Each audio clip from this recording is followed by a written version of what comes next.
Moral story in Hindi. सच्चे साथी। एक बार की बात है, राधा नाम की एक लड़की अपने पिता के साथ रहती थी।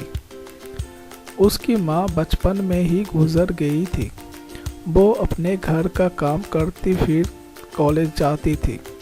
कॉलेज जाते समय वो रोज रास्ते में एक जगह पक्षियों को दाना डालती थी। उसके घर में भी 2 पक्षी थे, उनको भी वो रोज दाना डालती थी। एक दिन उसको पक्षियों को दाना डालते जमींदार के बेटे ने देख लिया। उसने अपने पिता से जाकर राधा से शादी करने की इच्छा जगाई। जमींदार ने राधा के पिता से बात करके अपने बेटे की शादी राधा से करा दी। राधा अपने साथ घर के पिंजरे के 2 पक्षी भी लेकर ससुराल आ गई। वो उन पक्षियों को रोज दाना डालती थी। राधा की सास को यह बिल्कुल भी पसंद नहीं था। वो उन पक्षियों को परेशान करती थी। वो उनका दाना पानी जमीन में फेंक देती थी। एक दिन राधा की सास ने पक्षियों का पिंजरा ही जमीन पर फेंक दिया। उसे ये करते हुए राधा ने देख लिया।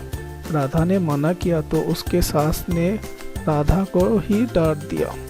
इन सब बातों से राधा परेशान रहने लगी। एक दिन राधा के पति ने परेशानी का कारण पूछा तो उसने सारी बात बता दी।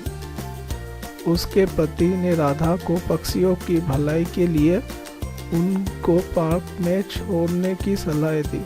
अपने पति के कहने पर राधा ने उन दोनों पक्षियों को बाकी के पक्षियों के साथ पार्क में ही छोड़ दिया था। वो उनको कभी कभी दाना देने पार्क में जाती थी। अब सभी पार्क के पक्षी राधा के अच्छे मित्र बन गए थे। पक्षी अब राधा के घर में भी आने लगे। राधा के सास को जब ये बात पता चला तो ये गुस्सा हुई। वो राधा को उसके मायके छोड़ने के लिए उसको साथ लेकर गई। रास्ते में कुछ चोरों ने राधा के सास के गहनों को चुराने की कोशिश की। तभी राधा के पक्षियों ने आकर चोरों पर हमला किया, जिससे चोर भाग गए। इसके बाद राधा और उसकी सास घर में लौट आई। अब राधा की सास की सोच पक्षियों के प्रति बदल चुकी थी। उसने राधा से कहा कि अब हम दोनों चिड़िया को दाना देने चला करेंगे और पहले के 2 पक्षी को घर वापिस लेकर आएंगे। यह बात सुनकर राधा बहुत खुश हुई। Moral of the story. सीख। इस कहानी से हमें यह सीख मिलती है कि हमें जानवरों से अच्छे व्यवहार करना चाहिए। धन्यवाद मेरे प्रिय दोस्तों।